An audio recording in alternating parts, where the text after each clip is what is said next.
Motherhood. 1 minute, you're mom of the year.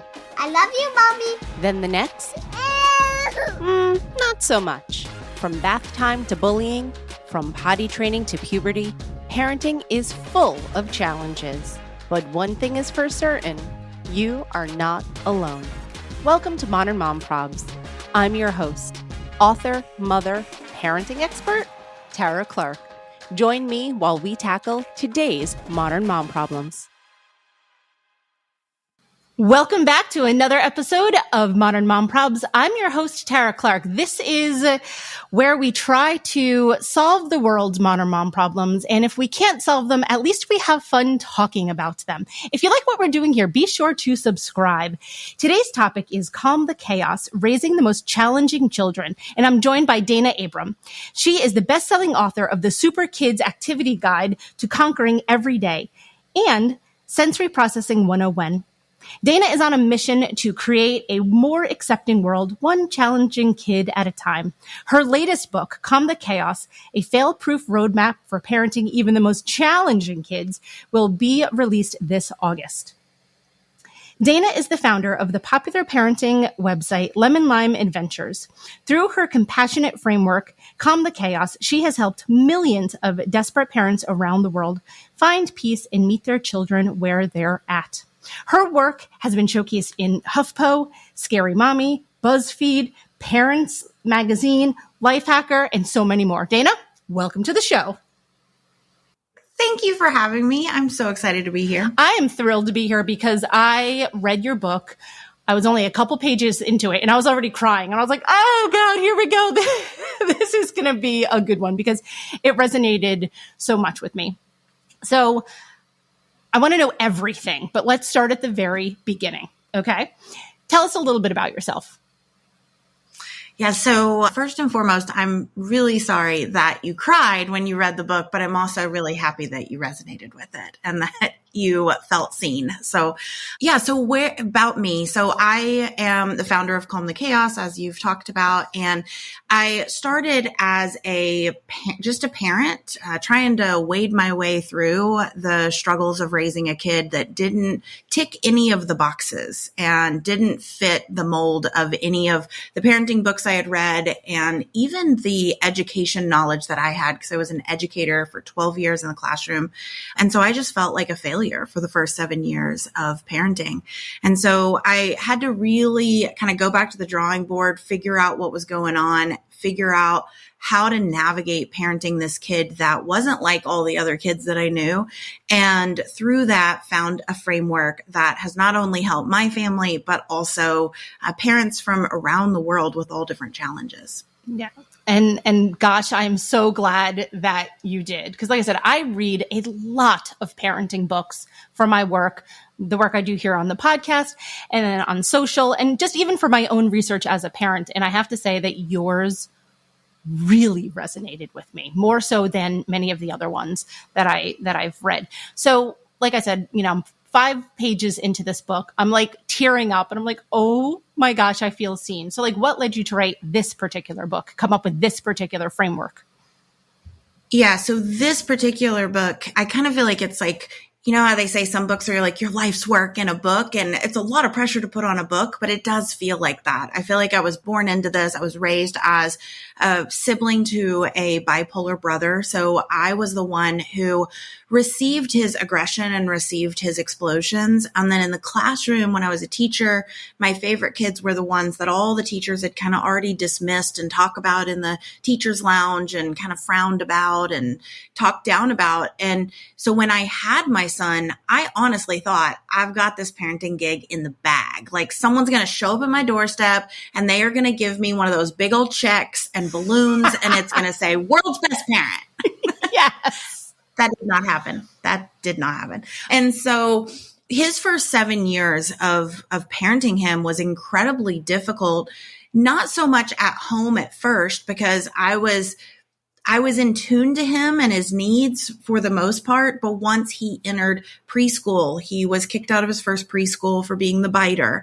By the time he went to kindergarten, he was being held back and not being able to go to recess because he dropped his pants in class and got a laugh. And then by first grade, he was crawling on the floor instead of doing his schoolwork and not walking in the hall and touching everything and everyone. And then by second grade, he was kicked out of school more days than he was in school. And I just felt so alone. And the story that I tell in the book, that was kind of the defining moment, this moment where the principal looked at me and said, you have two choices. You can either take him home, don't bring him back till you figure out what's wrong with him, or let this officer take him. And it was just like in that moment that I knew something had to change because my son had no self-esteem left. I had no self-esteem left, and we were just crushed. And I didn't want another parent or another child to feel the way the two of us felt. And so that's why I started blogging 10 years ago, because I just was hopelessly in hope trying to find is there one other person who's going through this? And so I did it in desperation. And as I was navigating, it was never, here's all the great things I've figured out. It was, here's what's working, here's what's not, and here's what I'm trying to figure out. And I've just always been really vulnerable and share the ups and the downs. And that is how I've been able to help others. And so now, I'm sitting in a room, and in this office, I have probably 75 pictures of families on my wall. And they're all families who have used the framework around the world with some of the most challenging situations. And they no longer feel alone. Their kids no longer feel alone or broken. And they feel empowered to be who they are and not try to fit into a mold. And so I knew this needed to be out in the world in a bigger way, especially just knowing that when parents go to the doctor, when they go to a therapist, a lot of times they are handed very outdated information. They're told to count to 3 and then everything will be better. And I knew that this was a way forward for so many parents. Yeah. Like you mentioned, going to the doctor and they say okay, count to 3 or take a breath or something like that. So many times with challenging kids, they're not the ones who will follow that script, right? And so many times you hear the parenting advice of okay, if this happens, then you say this. And then you're okay, I'm going to try it. And then your kid's yeah, no, that's not going to work. So many times with the challenging kids, they're the ones who are sort of flipping the script, if you will. And so how do you navigate parenting a child who doesn't go by the script? Yeah. So, so many people want to tell you it's this one thing. If you just add connection, or if you just add these scripts, if you just do more firm boundaries.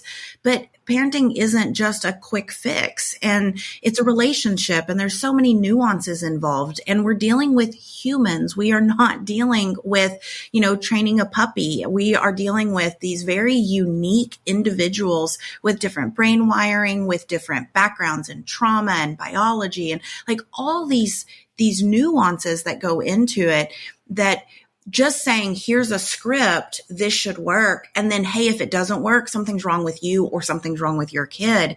It just leaves parents out in the cold and leaves them feeling I've tried everything. And that's just not a fun place to be in.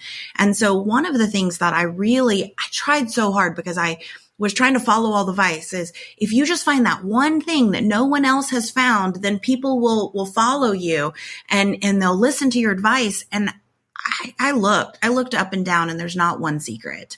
Instead, what we did find, though, is that there's these 4 elements or ingredients or categories that are just life principles. And if you include those 4 at varying levels, you don't have to be an expert in any of it, but if you just sprinkle each of those 4 elements, you can solve almost any problem with your kids, with your spouse, with your neighbor, with your cat, doesn't matter. But you really can. It's more of a holistic view, and scripts are great. I think that scripts help you access information when you're in a bad situation and you can't remember. So if you have one go-to script, great. That's going to be fantastic for you. But then after the fact saying what worked, what didn't, do I need to tweak this script so that it works for my kid and works for me? So scripts have a place, but not 15 scripts to try to remember in the moment. Yeah, because it's so hard to keep yourself regulated in the moment, let alone adding on scripts on top of that.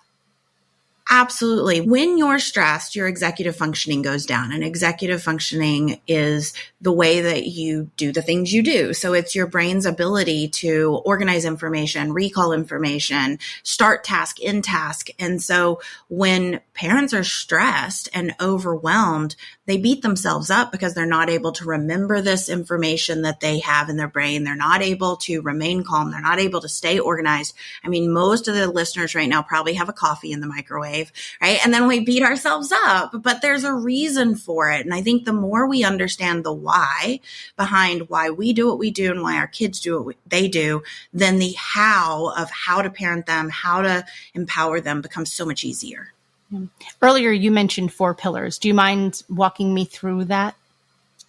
Yeah, absolutely. Now, I'm a super visual person, and the book is full of all kinds of doodles. So I'm just going to try to talk out my doodle here. So if you imagine a Venn diagram with 3 circles meeting in the middle, you've got connection, understanding, empowerment, and they all meet in the middle for the U piece.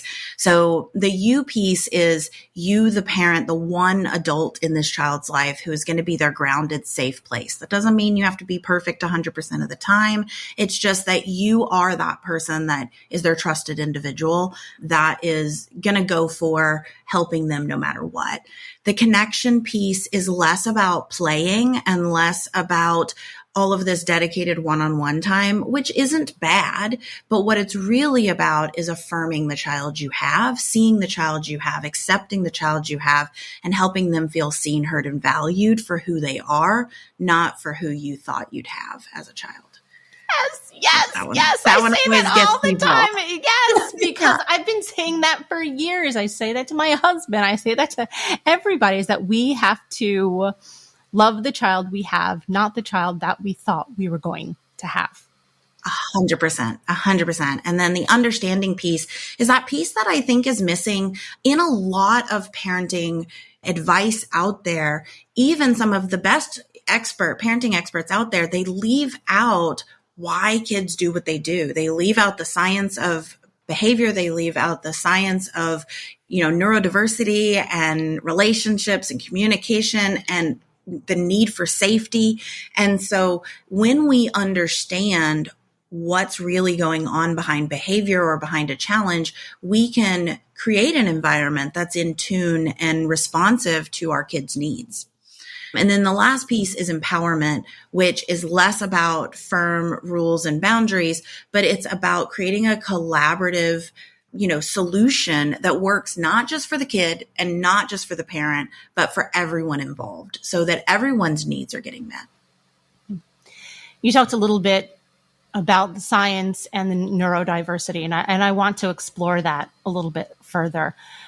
Have you noticed that it tends to be the neurodivergent children that tend to be the ones that are struggling in school? I think that's a 2-part question. I think that neurodivergent children struggle in school. I think that is almost a given unless you're in a school that is incredibly responsive and understanding of different brain wirings.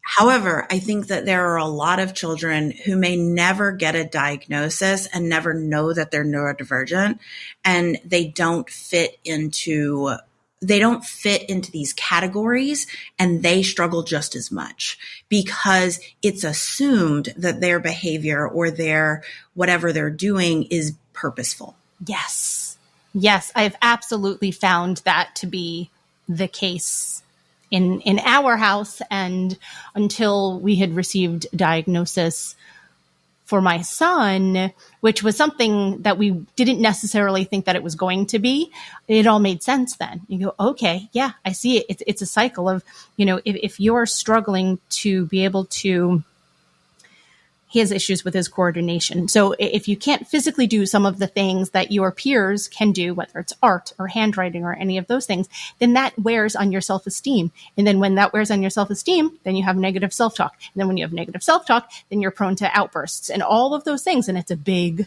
cycle. And unless the educators or the school in general are aware of those things, it just seems to be like, well, just sit up straight and just write or just draw or just do any of those things that you are supposed to do. And it makes it so challenging. Well, and my daughter, I don't know that she'll ever get a diagnosis. Maybe when she's older, she might get an autism diagnosis. She's highly verbal. She's, super friendly and empathetic, but she's got really high anxiety and high sensory needs. She is a straight A student in 4th grade going on 5th grade. That's how old my son is. Almost. Oh, that's awesome. I love it. But because it doesn't affect her quote unquote learning, they believe that it's a won't come to school instead of a can't come to school.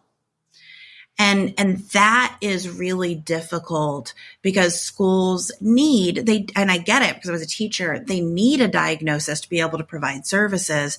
But there are some children that will never get a diagnosis because they don't hit all the check marks at a certain age or, things like that. And so they're being declined the services or the supports they need, like I think the schools missed a huge opportunity for some of these kids who are out of the box or challenging or different with like a hybrid type of school and being able to go so we're having to look at now, and I feel really privileged that we can, but we're having to look at homeschool next year because going to school became the goal for the educators was like, let's just get her here. And I'm like, but the goal should be to educate her and to help her feel safe.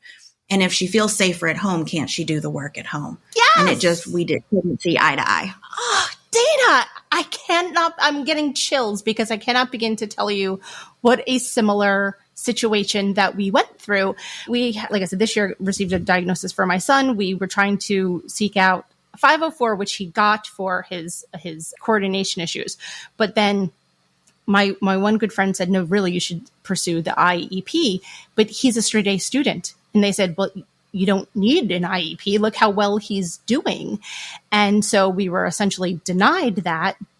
But the pressure leads to his frustration tolerance issues, and it's a whole big cycle of stuff. And so actually this year we are looking into alternative schooling that really focuses more on him as an individual.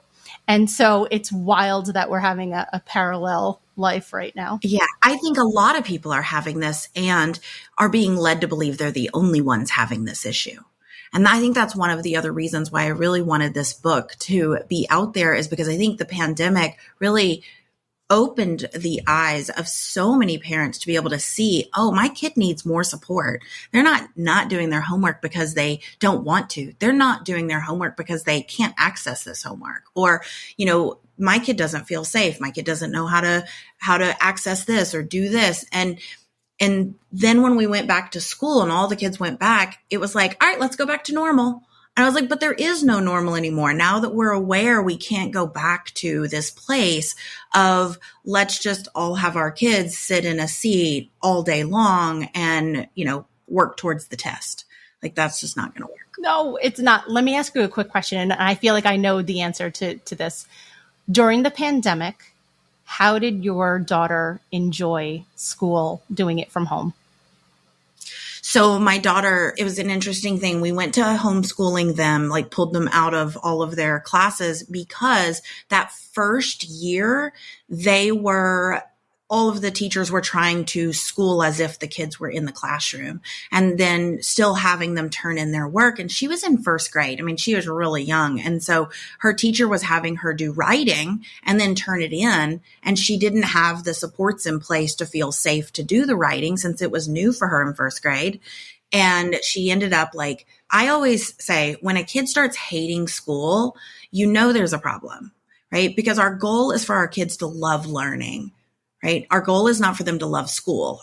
our goal is for our kids to love the idea of learning and to be lifelong learners. And if you shut them off at 7, at 6 from this idea that learning can be fun, learning can be enjoyable, then they're going to shut off for a long time, maybe for their whole life. And so we actually pulled all of our kids and did homeschool during that time, and then put them back in once the pandemic was over.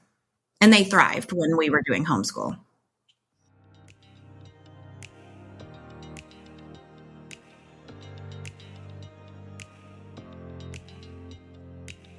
This episode is brought to you by Modern Mom Style Box. Upgrade your wardrobe and enjoy unlimited styles for just $60 a month.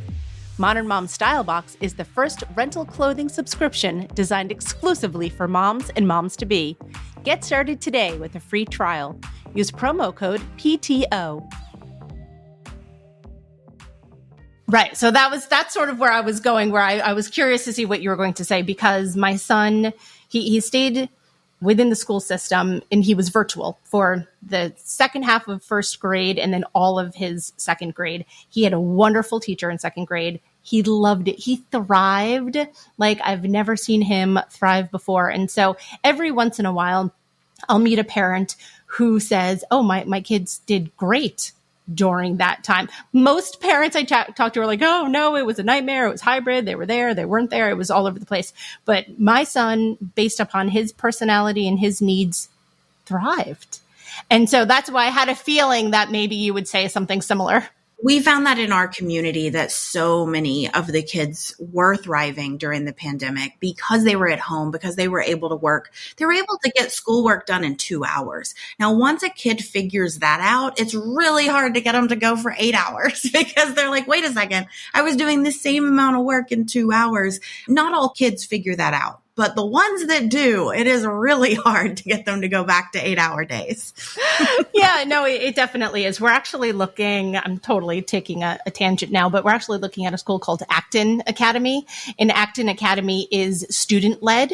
So the kids are able to do their own self-paced work on the computer while they're still within a community at school. So I have also heard of Fusion Academy. We've heard now, of that also. So I've heard that it was real. It's really, but it's middle school. So your kid has one more year if he's going into fifth. So in our town, 5th grade starts our middle school, but Fusion Academy, okay. You're right. So he would have to do something for 5th grade and then switch over for 6th grade. So that's what we're trying to do is figure out. We don't have a Fusion in Arkansas where I am now.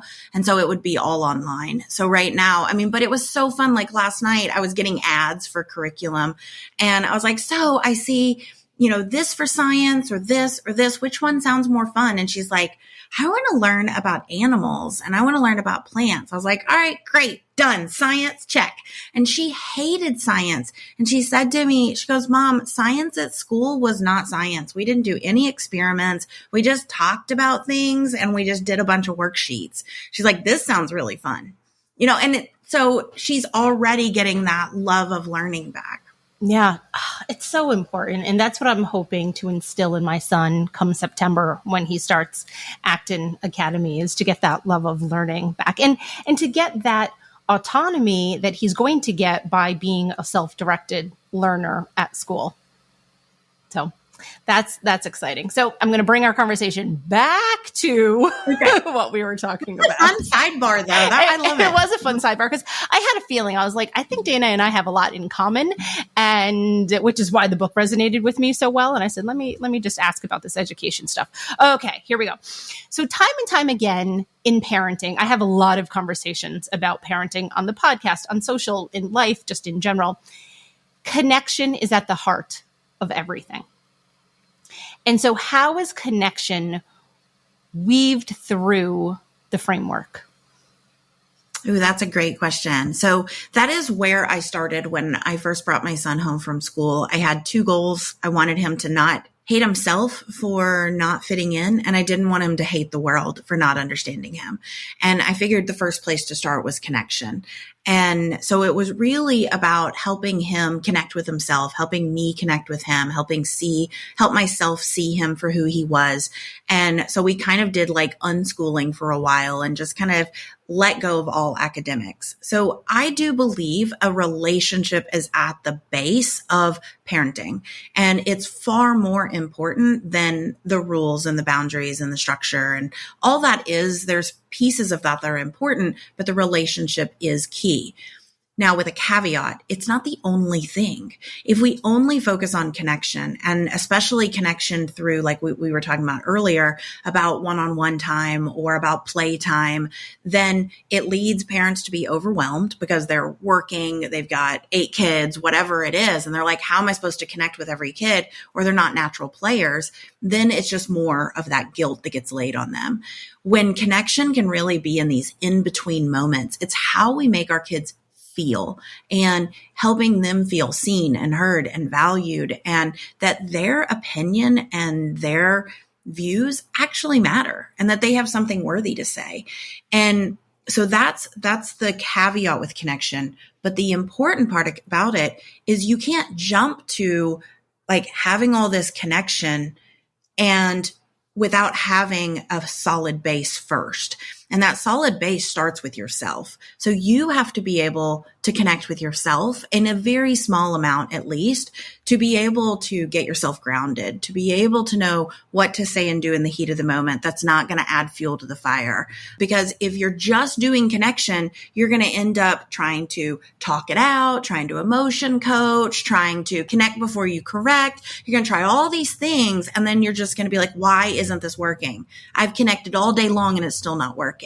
And it's because you're missing those other 3 pillars we were talking about, that you piece, the understanding, the empowerment, and starting at a really base level so that you can ride out the arguments, the fights, the battles, whatever is happening until that relationship is born. And that relationship is built through those small moments and being able to ride through those arguments. Yeah, you talk a lot about riding the storm in the book. So I want to talk about it now.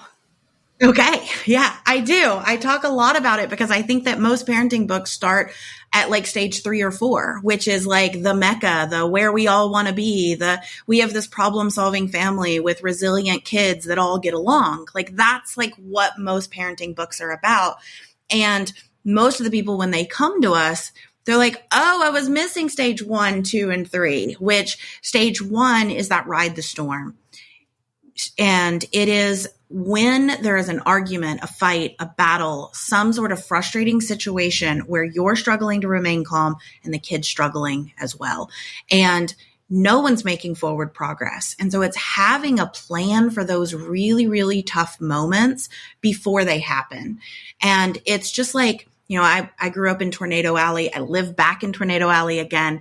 And it is our plan to go to the basement. We are not trying to fix anything, solve anything, do anything during that tornado siren. We are just waiting it out. And maybe we're checking in on like the news to see if it's passed yet. But that's it. And that's what we need to be doing as parents, is have this plan where we can ride through the worst situations before expecting them to go away. Because you're not going to solve the problem overnight. Like I could give you a plan to solve hitting. Well, I actually can't because your child's unique. But, you know, I can give you the framework for creating a plan, but you're not going to solve that overnight. That's going to take time to build skills, to problem solve. And so you need a plan to ride it out while you're waiting to get there. Yeah. And then once you get there, then you talk in the book, like that's the empowered family, right? That's your end goal. Yes, absolutely. Like at each stage, you're using those 4 pillars that we talked about earlier, and you're starting really small where you can still access it. Because if you're stressed out, if your kids are stressed out, if you're trying to emotion coach, if you're trying to skill build, neither one of you can access that in the heat of the moment. And so you have to have that ride the storm bit. You have to build your own time and energy, at least a little bit of battery reserves, so that you can weather another frustrating moment. You can get them, you know, in the car in the morning when they're refusing school again. And then you can start creating these plans for what to say, what to do, how to diffuse it, how to actually help your kid calm down now that they see you as the safe place. And from there, now you can build a relationship. You can start problem solving. You can start having great conversations. You can start building that connection out of the moment. And that's when things start to really grow really fast. Yeah. In families with neurodivergent children or challenging children, let's say that we're not necessarily putting a diagnosis on it, we'll call them challenging children. It can be very lonely, right? I mean, you could be fighting with your partner. If you have a partner, you could feel terrible about yourself. It's like, how did we get here? Why are we here? So my question to you, Dayna, is, yeah, it's lonely. How can we seek out a community of other like-minded parents?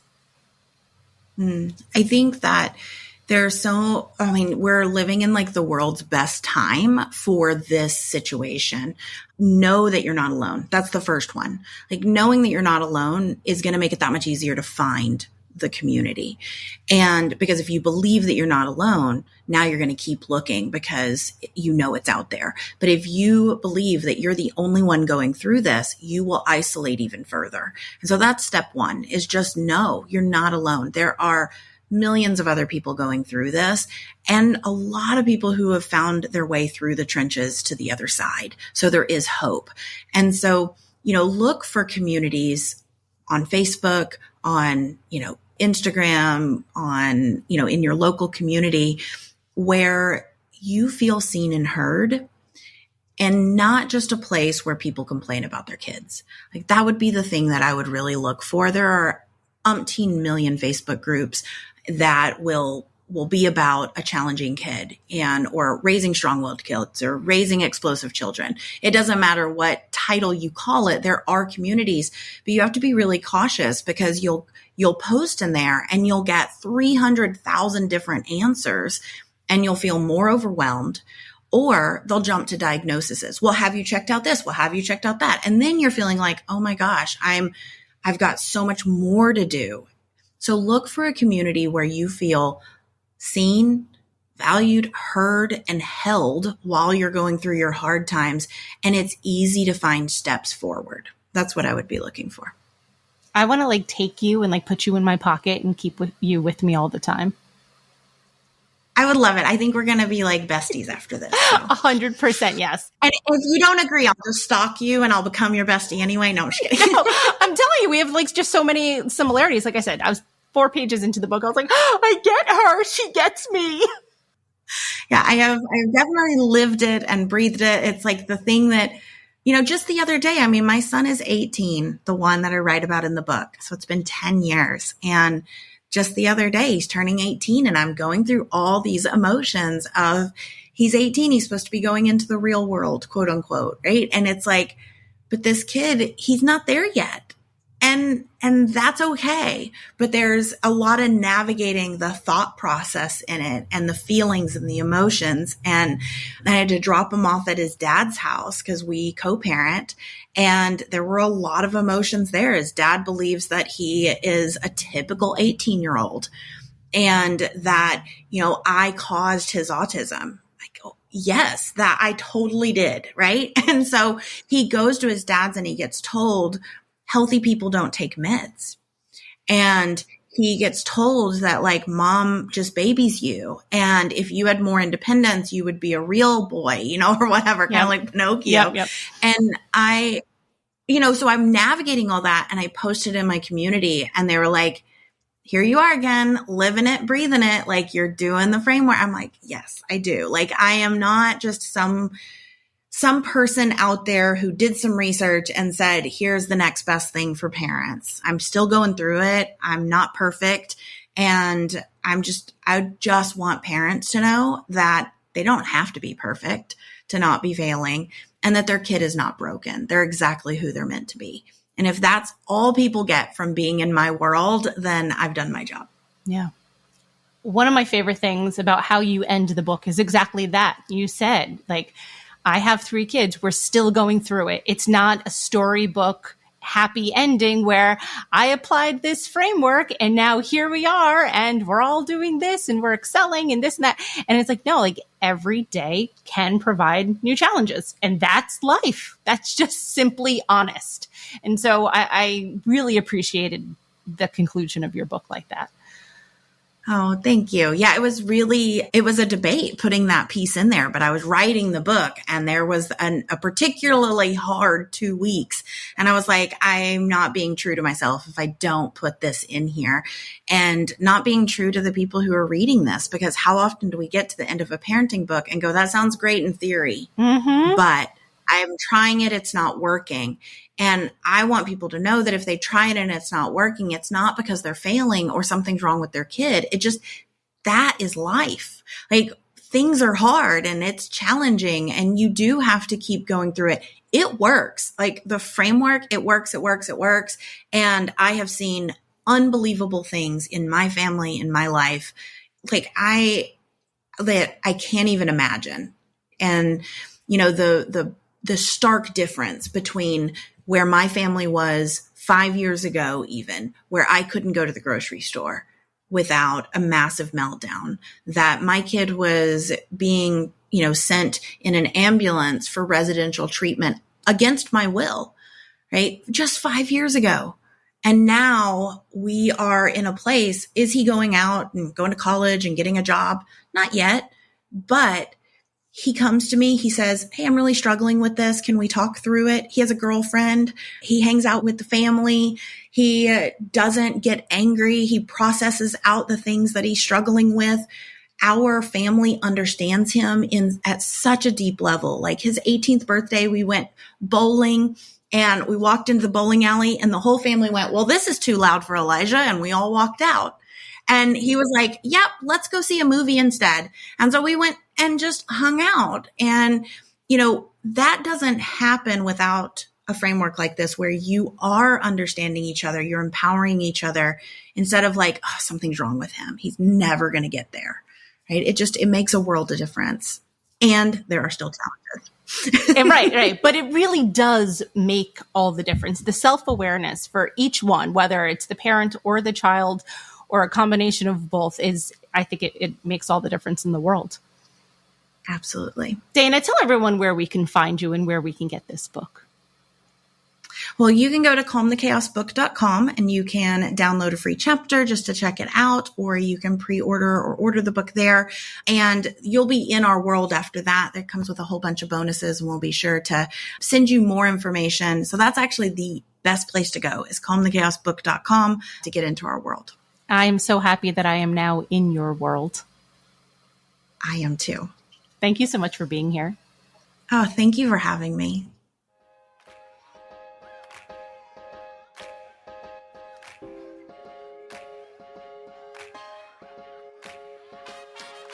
Thanks for listening to today's episode of Modern Mom Probs. I hope you enjoyed our deep dive in today's problem with me, your host, Tara Clark. Join me next time when I'll be interviewing another great guest and tackling another modern mom problem. If you enjoyed today's episode, please leave us a review and a rating. As always, you could head over to Modern Mom Probs on Instagram and give me a follow, or check out my book, Modern Mom Probs, A Survival Guide for 21st Century Mothers, available online wherever books are sold. Well, that's it for today. See you next time, folks.